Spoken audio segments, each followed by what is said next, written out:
Oh, I didn't paint my nails. Me neither. Amateurs.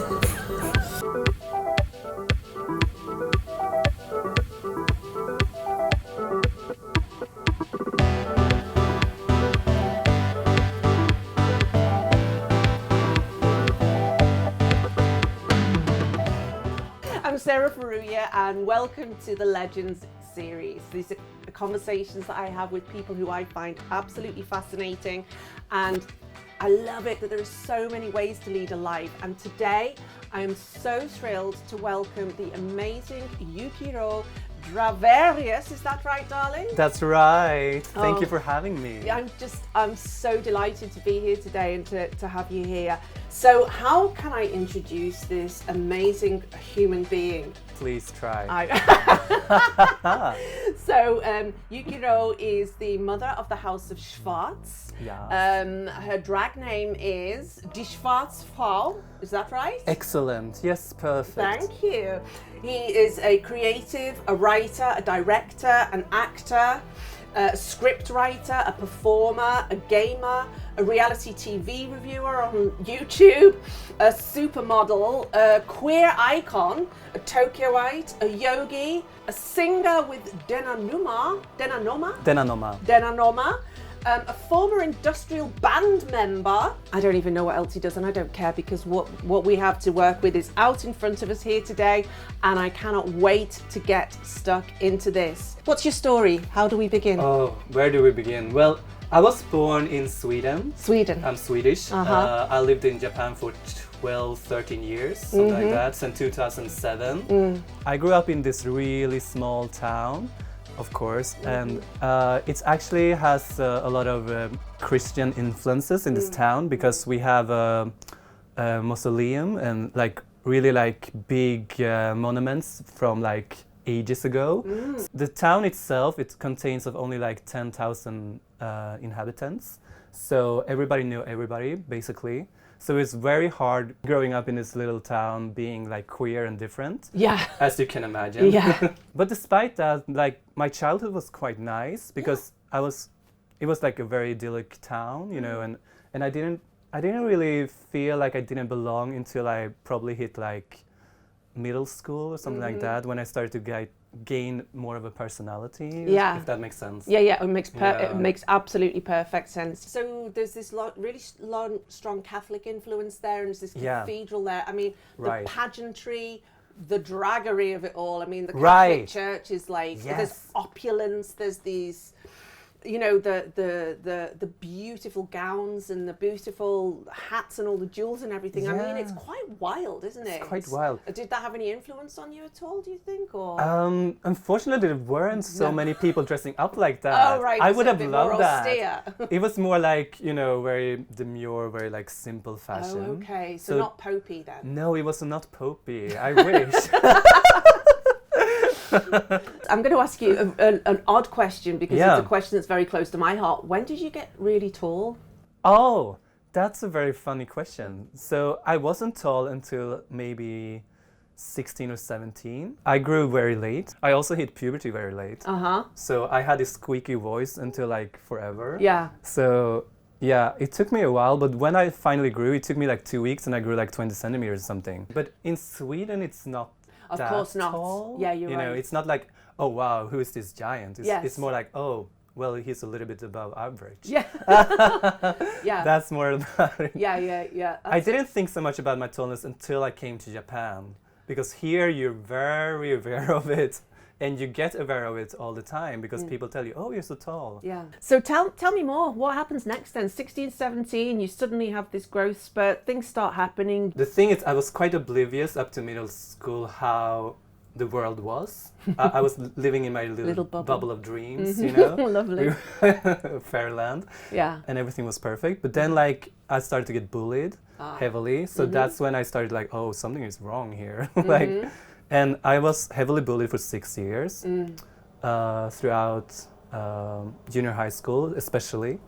And after that, I started to experiment more with who I am and what I wanted to do and how I can change this. So what I did was experimenting with looks and makeup and hairstyles and clothes. Before that, I tried to be like everybody else. I went to the gym, I tried to get muscles, I tried to be as masculine as possible. But after a while, I was like, no, this is not who I am. I don't want to be this person. So I decided to go the opposite way instead and be more radical and be more in people's face and be more, outrageous. Yeah. And because I did that and went that way, people started to like not fear me, but they think, oh, so this guy actually has some kind of purpose. It's not just some meekish bitch that we can bully around. Yeah. Wow. So it helped me a lot with my confidence as well. You speak about this bullying with absolutely no shame and no sense of being a victim at all. Yeah, because in the end of the day, when I look back at it now, if I wouldn't have gone through the bullying and all the bad times, I would never have discovered who I am, basically. So it's not only negative. Like, I don't want anybody to go through what I've been through. No, absolutely not. No. But it also helped me to realize who I am and what I have to do to protect myself and become a stronger person. Amazing. And how does that influence the way you are now, Yukiro? I think it influences me more or less every day, and it definitely helps with my drag career. I always take some influence from the past and my past experience and try to put it into something positive and something that can entertain people on stage. I mean, you are so like wildly creative. I love being just on the radar of your kind of world because it's just so luscious and it's so expressive and it's so real. Nobody being bullied is an awful thing and nobody should. But recently I was listening to some stuff by Gabor Mate. I don't know if you've ever heard of him. He does a lot of stuff about childhood trauma and things like that. Okay, cool. And sometimes when we get into that area and start talking about trying to help people to get back on form after something like that. Right. The interviewer asked Gabor Mate, well, doesn't it feel like you're blaming the victim? And he said, no. Nobody is ever to blame for what happened to them, but it is their responsibility to heal. Or something along those lines. It was like...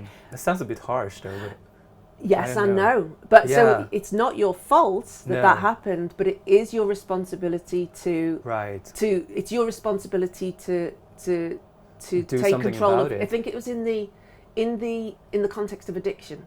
Yeah. So it's like, no, you are not to blame for that childhood trauma or your addiction. No. But you are responsible to... do something about it. Exactly. Yeah. And this is exactly what I'm hearing from you. This is like, this gives me context for that. It's like absolutely not to blame, but you took the responsibility and you're very clear that that's not something that anybody should ever have to go through and you wouldn't wish it on her and you wish you hadn't. But on the other hand, how would you say, what was this super creative, super very Yukiro emerged? I don't know. The thing is though, let me fill in a little bit about that. Like, I was always super creative, even as a child. Yeah. I used to come up with all of these stories. I used to do plays for my siblings and cousins. Yeah. I used to be extremely creative. Yeah. But due to the bullying, there was a lot of years where I could not be creative. I see. That I shut down completely. So I don't think necessarily there's a connection, but it could be. It could be, absolutely. Thank you for correcting that, by the way. Yeah. It's really important for people who are listening to understand that. I guess by experimenting with my looks and also doing some acting, singing, and all of that creative stuff, it helped me to really like finding myself more than the bullying part, absolutely. So one thing I'm hearing in here then is almost like what we're seeing now, the Yukiro that we see now, is almost like a return to that. It is. It totally is. Because now I'm dreaming. Now I'm living my dream that I had as a child, more or less. Yeah. Because I was always creating this dream world, right? And I was always pretending to be a celebrity when I was a kid. Isn't that funny? And now you're on Sarah Faria's Legends interview series. It doesn't get any better than this, It doesn't get any better. We're both living out our celebrity fantasies. We are! Did you go to university, by the way? Yes, I did go to university here in Japan. Did you? Yeah. Because your Japanese is almost native level, right? Yeah, I would say so. Yeah. I went to Oberlin Daigaku. It's in Kanagawa. Mm-hmm. I came to Japan because I'm very interested in visual kei. So when I was what? Visual kei. What's that? Visual kei. It's a music genre. What is it? It's like, do you know glam rock? Of course yes. you do. Glam rock. So it's like heavy influenced by Western glam rock. Okay. The Japanese original genre of music. Amazing. Yeah, that is amazing. Uh-huh. And I discovered this when I was 16, 17, and it was also one of the healing process for me to discover this music genre that was typical for me that I could relate to. Because they all wear heavy makeup, it's almost like drag. Yeah. And they play music, which is really amazing as well. So it's more like doing a visual performance while you play music. And this was always something that I felt really connected to, and also the reason why I came to Japan in the first place. To do that, I started off as a student, of course. So I went to like a language school first, studying Japanese for 1.5 years. Then I went to Seimongakko, where I studied translation and interpretation between Japanese and English. And then, because I couldn't get any job from there, I had to go to university and get a degree, which I didn't have already. Yeah. And I felt very isolated at that time. But it was still funny because Japanese university is not so strict. No. They're very loose. Yeah. So I have been taking some classes in the Swedish University as well, and those classes were really, really tough. So I was expecting something like that, you know, but it was more like a free time to play around. So I really liked those years. Yeah. Finally got a job. Yes. As an IT database. God knows what. So that's bringing all your stuff together here, so that's bringing your language skills. Now, are you a gamer? I am a gamer, yeah. I thought so. Yeah, I know you you used to like at least. Yeah, well, because you and I bonded over Ultimation. We did! Final Fantasy VIII. Yeah. My favorite character. Truly like queen of, anyway. Oh no. Every dimension there ever was. I mean, I can remember being in like queen of every dimension there ever was. As life goals. Believe it or not, I'm not a social person. No, I can well imagine that. Yeah, no, I'm not. But I want to make a really, really big, clear distinction here as well, because I think that people sometimes mix up introversion, and I think, is that what you're talking about? Introversion, with not being social or out there, or like you live your fantasy, and part of your fantasy is being extrovert. Yeah, is it? Okay. Yeah, that's part of my fantasy. Oh, is it? Okay, that's interesting. Go on, say more. I like talking to people, and I like talking to you. Yeah. And I like especially talking to people who have similar interests and similar things in common, right? But it's sometimes hard for me. It's a mental struggle to get there. So that's also why I created the drag persona, to be more extroverted. I absolutely love it. And being introverted doesn't mean that you're not social. It means you need a lot of recovery time, actually. Like, I cannot just go home from a party and go right to bed. I need time to, be by myself. Yeah. Like, watch a movie, check my mails, play a little bit of a game or something, like relax before I can just, shut down. Yeah. Amazing. So that's a beautiful description of an introvert there. And I don't know whether you would call it a social introvert, but it's just... I went to the IT company for 1.5 years. Yeah. It was probably 1 year too much. The first 5-6 months were okay. I liked it because I never worked in a company before, right? And it was really the salaryman kind of dream. I got a big salary. I could finally buy what I wanted. Amazing. I could buy these dresses that I always wanted, and I could buy the wigs that I always wanted, and stuff like that. But at the same time, I didn't have any free time, right? And it was a hell of a shift because we worked daytime and nighttime, interverting each other. Because with IT, it has to be 24/7, right? So we had to be online or take phone calls 24 hours, which was really annoying. So once you had a daytime shift, the next day you had a nighttime shift. You started nighttime and then worked until morning, 18 or 20 hours or something. And then the next time you had that afternoon off, and then you worked daytime again. So it's it really fucked up your daily rhythm. After a while, it really started getting to you, and also the work mentality was really getting to me, because everybody took their job so seriously. And there was so much unnecessary fighting, there was so much unnecessary gossiping, there was so much unnecessary bullying in the company. Yep. I was not bullied in the company, but I knew that like there was one girl, it was only one girl in our section, and she was heavily bullied. And I couldn't come out as gay because then probably people started, you know... Oh no, that would have been scandalous. It was scandalous. Yes. So I kept my sexuality hidden. Are you sure? Yeah.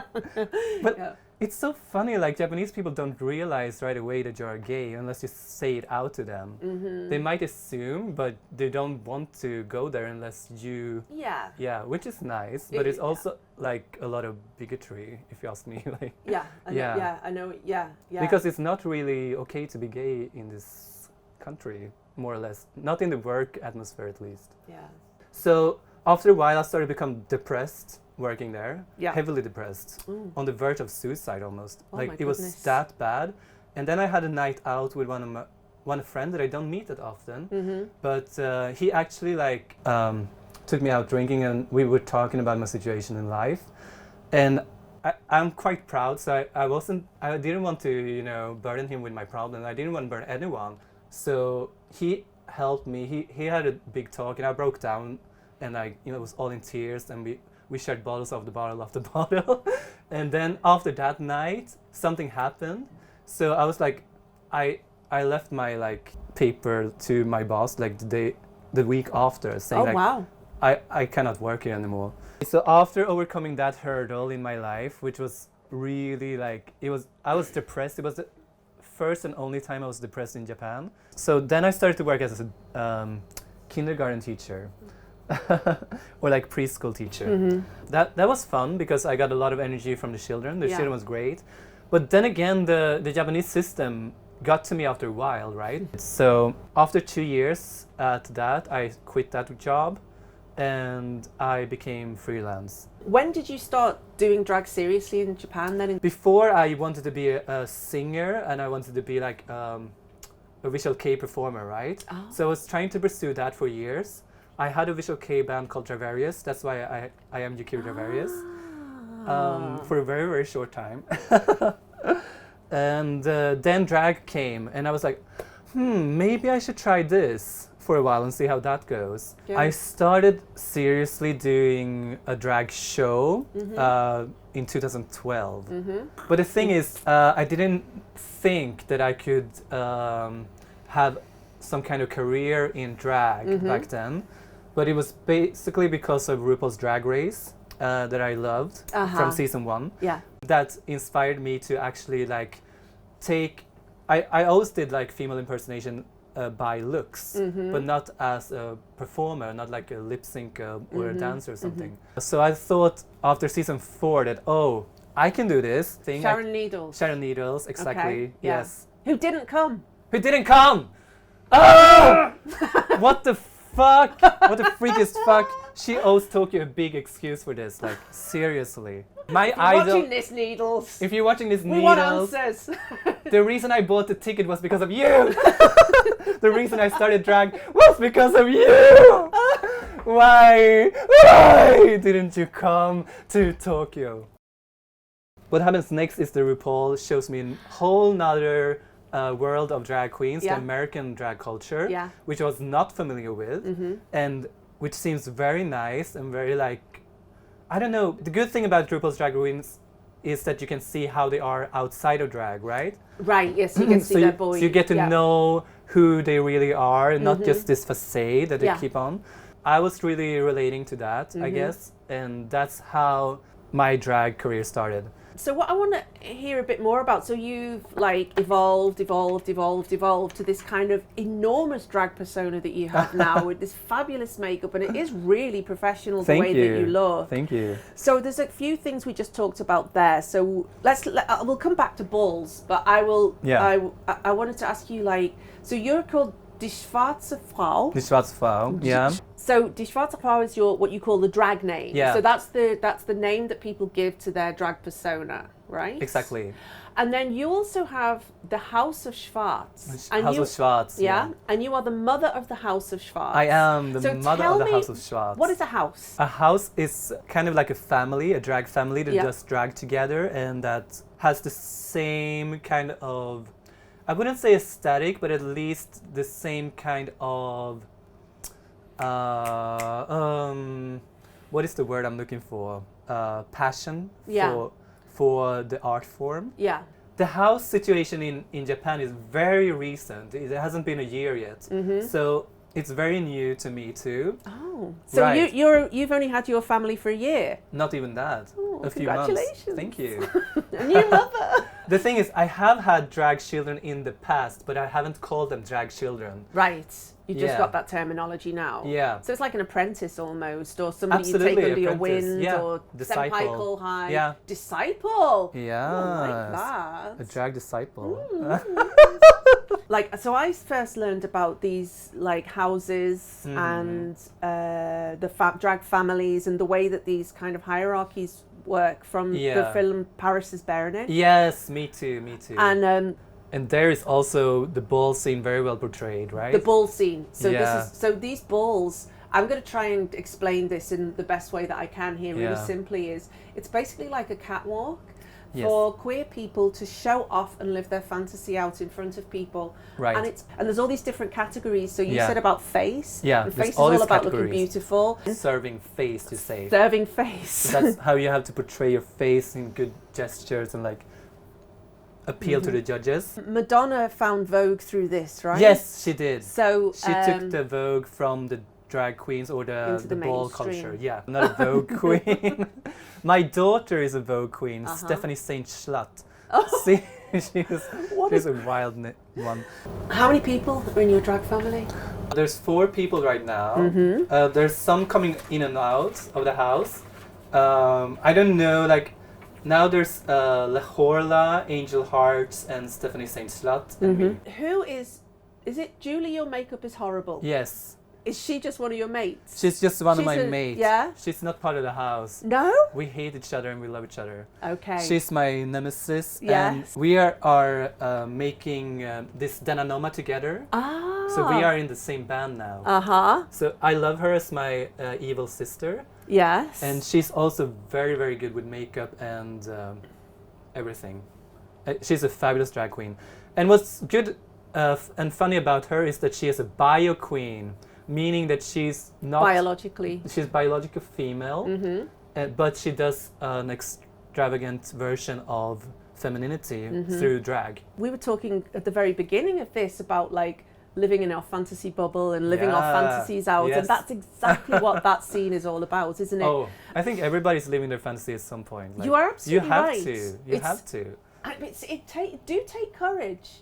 We talked about this in our conversation together in the last Legends interview, where it's like it does take courage to go, I want to be a talk show host. Yeah. And there's that voice that goes, who the hell are you to do? Who do you think you are? Yeah. She's not very professional. She's not very polished. You know, whatever it is, but do it anyway. RuPaul talks a lot about that. Your inner saboteur, right? And we all have them, and they all keep on telling us these bad things that we don't need in life. Yeah. Like, who are you? Why are you putting on makeup? You look like shit. Like, why are you going out? Why don't you stay home? Like, that kind of thing, right? Yeah, we all have those voices. But the thing is, we have to learn how to deal with them. Yeah. And it's not easy, and that takes courage. I think magic and sorcery. Magic and sorcery. Yes. I mean, it is a kind of sorcery, isn't it, what you do? I am the organizer of an event called Witch Garden. Oh. So it's like called Majo no Hanazono in Japanese. Say it again. Oh, Majo no Hanazono. Yes, it's like the flower garden of the witch. So this is I'm doing with a Japanese guy called DJ Season, which is one of my idols actually. Oh wow. He influenced me also to come to Japan. So it's like a dream to work with him on this event. So yeah, witchery and sorcery has always been close to my heart, of course. Yeah. And also in anime and video games, Artemisia and like, you know, witches are so they're like they're my spirit animals.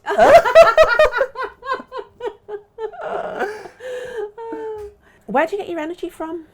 Recently from my drag family. It's so nice to have somebody who supports you and that really loves what you do and that gets what I'm doing, especially because the audience enjoy what I'm doing, but I'm not sure if they get what I'm doing or not. But my drag family, they get what I'm doing because they're on the same kind of boat, they're in the same position, and they know how much work goes into it. Oh my God, the work. The work, yeah. How long does it take you to do your makeup? It takes about 2 hours. 2 hours? Yeah. Okay. More or less. I mean, it's if I want a good face, I probably spend 3 hours. If you want to really if I want to really polished, really gorgeous, up close up kind of thing. Yeah. Not today. But for really important shows, I want 3 hours at least. Yeah. To take the shower, do all of the makeup, do all the base. The base is the most important thing. If the base is shit, you're gonna look like shit. Yeah. Right. And especially when you're working with man skin. Yeah. Exactly. No offense. No, none taken. What haven't you told me? I mean, this is so fascinating. Oh, there's it's so such much a I haven't gorgeous told way you. Oh my God, we haven't even talked about your films. We haven't talked about my films. We haven't talked about my music career so much. I was also in a band called Verge. So this is me and my bandmate Ross. He's from Scotland. Yeah. He's also part of the drag family of House of Schwartz, but he's the drag dad. Oh, okay. And I am the mom. Yeah. Because he doesn't do drag anymore. He used to do it. This is super fetishy as well. Yeah, it's very fetishy. We like it. Either way, let's talk about the movie. So the movie, I'm also a movie director. Hello. And scriptwriter, is that right? Scriptwriter and editor. and co-director or, director? I would say I am the director and he is the co-director, but we are more or less both co-directors. So I think it would be fair to say that this is a cult movie. It's a cult movie. Yeah. I only do cult movies. Yeah, I mean, it's quite bonkers. Absolutely brilliant. I'm very inspired by cult movies as well. Yeah. So give me an example. So I'm very drawn to John Walters or Pedro Almodovar or Dario Argento. Some of my favorite directors. Yeah. You just go ahead and do this stuff. Yeah. You draw these professionals together. And they work for basically nothing. So it's passion. It's passion. It's a passion project. I mean, I'm in the coaching context. This is an incredible thing because what you do is you just throw your idea out in front of people, invite them in, and then you have actually made it happen. The movie's gonna be called Spoiled Identity. Write that down. Write it down now. It's so much fun. So many amazing creative people in there. Oh, so many. So many people on the edge. So many queer people. So many just talented singers, dancers, performers, drag acts, S&M people, all the things just thrown in together. We even have a professional fister in it. Oh wow! What happens from here? I'm also gonna do a showcase for the Kawaii Monster Cafe to try to launch my own project there, my own show there. Kawaii Monster Cafe, very famous, iconic cafe on Omotesando, very popular with tourists. Very popular. I will be hopefully involved in a new project that I have written business plan for, Keikak Show, and I've shown the owner of Kawaii Monster Cafe, he likes it, and it's going to be about drag, of course. It's going to be a drag night or something like that. As we start to wrap up here, what do you have any sage advice? Always use a professional fister. You don't want no amateurs. Amateurs. What I try to always come through my shows, through my music, is that it is okay to be weird, and you should embrace your weirdness. And I think it's important that normal people respect weird people, as well as weird people has to accept normal people. Yes. Because we have to stand out with, we have to go through all of this normal stuff in our everyday life. We cannot escape it. Mutual acceptance is really important for me. And always go forward, but never go straight. That's also one of my sayings throughout the ages. I want to say a massive thank you to our gorgeous, gorgeous guest today, Yukiro Dravarious, mother of the House of Schwartz, Die Schwarze Frau. and taking us on this gorgeous journey through his life, from being an incredibly creative child who lived in a fantasy world to then trying to enter into the ordinary world of middle school and being bullied relentlessly for 6 or 7 years, and then being really honest about how shitty that was, but how then the return back to himself after that was so rich and so clear and so obvious. And then how he followed his passion and his heart to the visual K pop genre that he absolutely loved, and followed his heart, his intuition and his passion to Japan, and then just kept going and following and following and following that all the time, doing the things that he needed to do, putting the work in, putting the study in order to get to the place where went into a company, earned good money, bought all the good drag, then moved out of that company, became freelance and did whatever he needed to do to earn the money to keep moving forward, never straight, as he says. And then to now, from 2011 to now, developing the drag in the last year, developing the House of Schwarz, really fully embracing Die Schwarze Frau, and just becoming this iconic, polished drag queen, this queer icon in Tokyo. I couldn't be more delighted to have hosted this unusual thing today. And where can we find you, Yukiro? Oh, you can find me on social media, hashtag Dravarious or hashtag Die Schwarze Frau. On Instagram or Facebook are the social medias I use most. Thank you, my darling. Thank you. It was an absolute treasure. It was so much fun. You smell divine.